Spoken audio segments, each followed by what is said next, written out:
Welcome back to my channel. Ngayon magluluto tayo ng sinigang na salmon. So una, maghihiwa tayo ng sibuyas. Bali, 3 sibuyas yung ginamit ko kasi mas gusto ko yung madami kasi nga pampaalis ng lansa dahil ang salmon ay malansa. Then meron din tayong ginger. So hahatiin ko lang yan ng pahaba. Ilalagay ko lahat yung ginger na yan.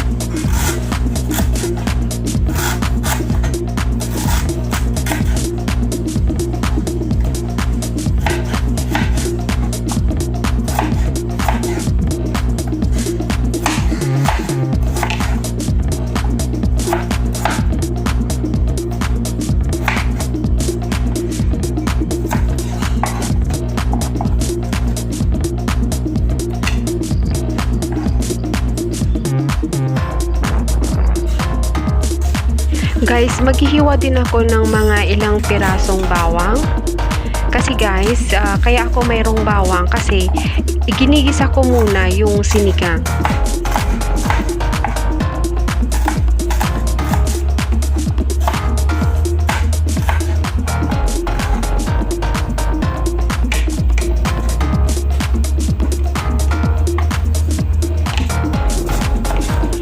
Maglalagay din tayo ng 1 pirasong kamatis lang.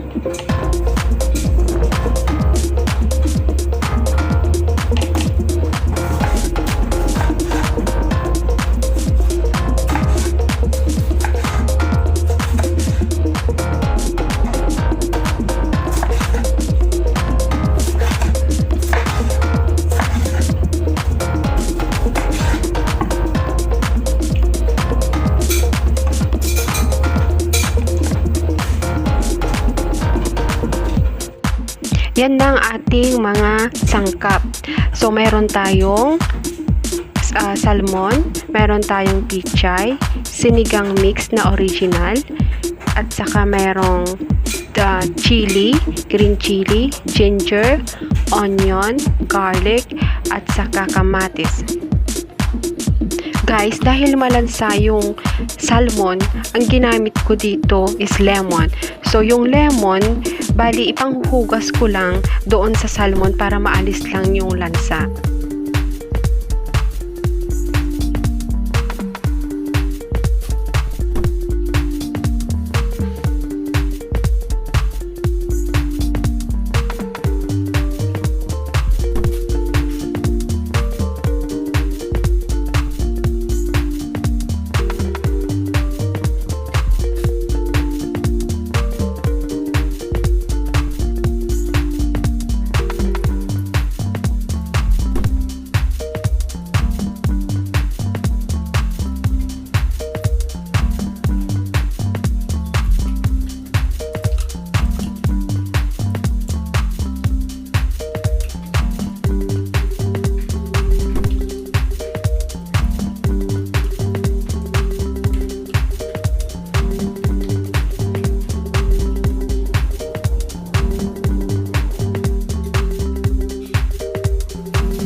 After natin malagyan ng lemon, huhugasan naman natin ito ngayon.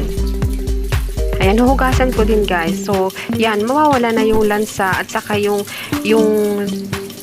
lasa ng lemon is andun pa rin sa may isda. Kaya hindi na siya ganun kalansa mamaya.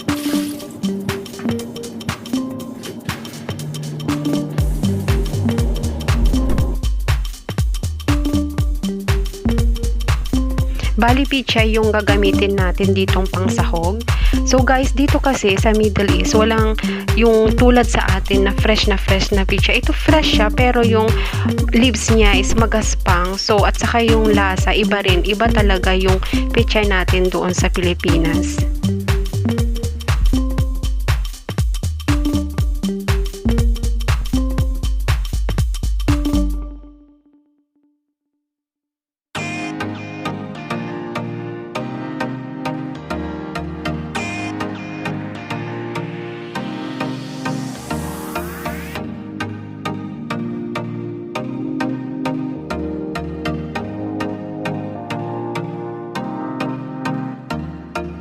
ready na tayong magluto guys.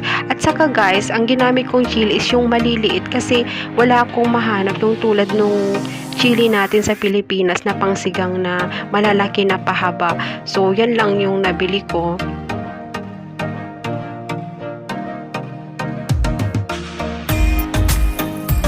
Kung mapapansin ninyo dito, hindi ako gumamit ng mantika. Bali, ang ginamit ko is butter. Kasi yung butter magbibigay ng lasa mamaya sa ating sinigang. So, yan yung ginamit ko, Arabic brand. Azil po yung brand niya. Then, yan, isusunod na natin yung bawang. Unahin natin ang bawang. Pero guys, hindi ko siya hindi ko siya lulutuin ng brown na brown. Dapat medium lang. Kasi mamaya, kapag nilagyan natin ng tubig, hindi siya magiging brown. Same lang din ng mga onion. Hindi natin siya lulutuin ng brown na brown.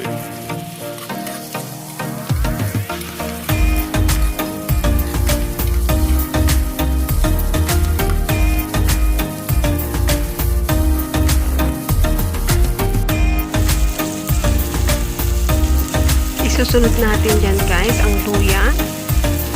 Ayan, konting mix lang yan. Konting saute lang yan.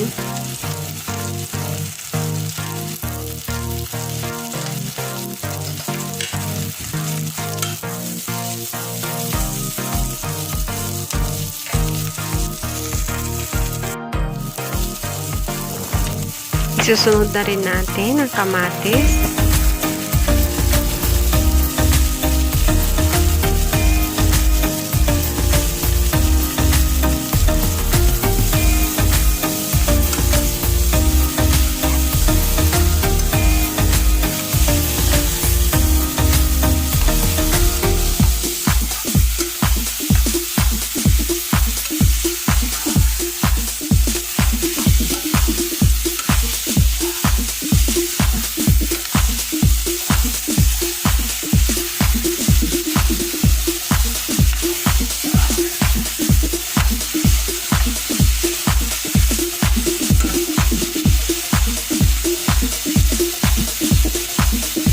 So, ayan guys, tapos na ang ating pagsaute sa ating ibang mga ingredients. So, kung makikita nyo, hindi siya totally brown. Kumbaga, medium lang. Then, ngayon, ready na tayo maglagay ng tubig. Guys, depende sa inyo kung kaano kadami yung tubig niyo. Kung kayo ba mahilig sa sabaw, so mas damihan nyo. Kung kayo naman is yung tama lang, nasa sa inyo kung paano ba yung tubig. So, sa akin, hindi siya ganun kadami ang tubig.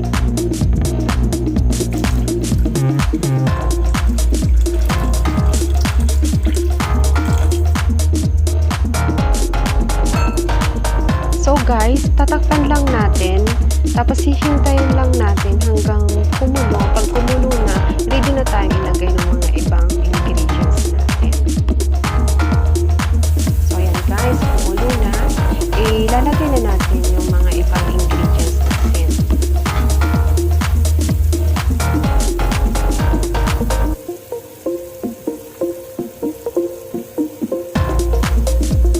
At mas masarap guys kapag pinakulaan mo siya ng medyo matagal para mag-mix yung flavoring ng iba't ibang mga ingredients na hinutay natin kanina.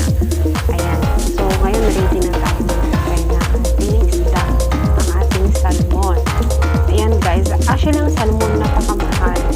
Yung binili kong salmon, ano lang kumbaga yung napaglagasan lang yan. Hindi yan talaga yung totally salmon na yung laman niya talaga. Yan napaglagasan na. Pero mas maganda yan guys kasi meron pa yung part na belly part. So yun yung pinakagusto ko dyan. Which is talagang ano siya, masarap kainin.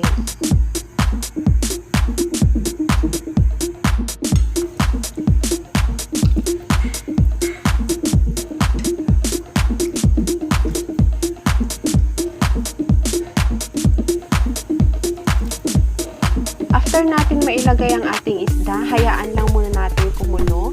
So, takpan muna natin at hayaan natin kumulo ng mga 5 minutes lang. Ayan. Ayan, ready na ang ating isda. So, lalagay naman natin ngayon ang ating sinigang mix. So, guys, ang gamit ko dito is yung original na sinigang mix kasi malalasahan mo talaga yung tamarin. Bali, ilalagay ko yung buong sachet na yan kasi mas masarap kapag mas maasim.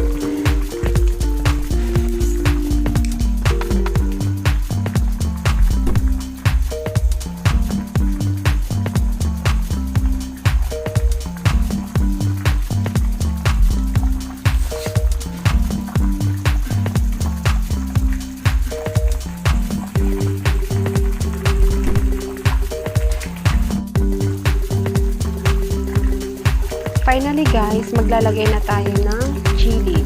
Yan yung green chili natin. At ilalagay na rin natin dyan ang pichay. So guys, hahayaan lang din natin na maluto yung pichay. Pero yung pichay, huwag lulutuin masyado. Dapat medium lang or half cook lang dapat para hindi malamog ang ating gulay.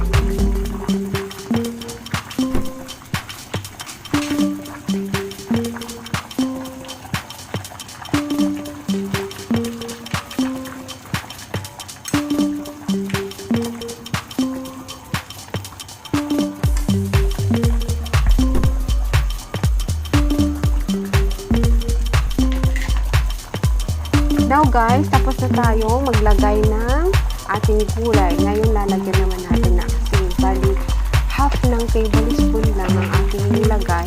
Pero depende yan sa panlasa ninyo. Lalasahan nyo, tapos kung kulang, pwede nyo dagdagan. Huwag lang susobrahan kasi ang hirap na medyohan kapag masyadong maalat ang ating niluluto.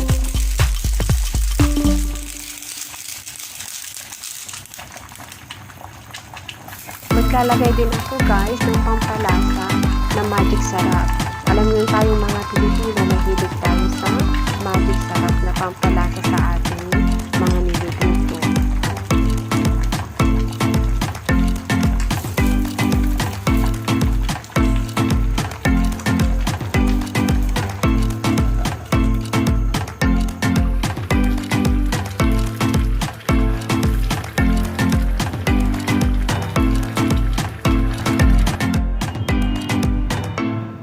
Ayan guys, ready na ang ating sinigang na salmon.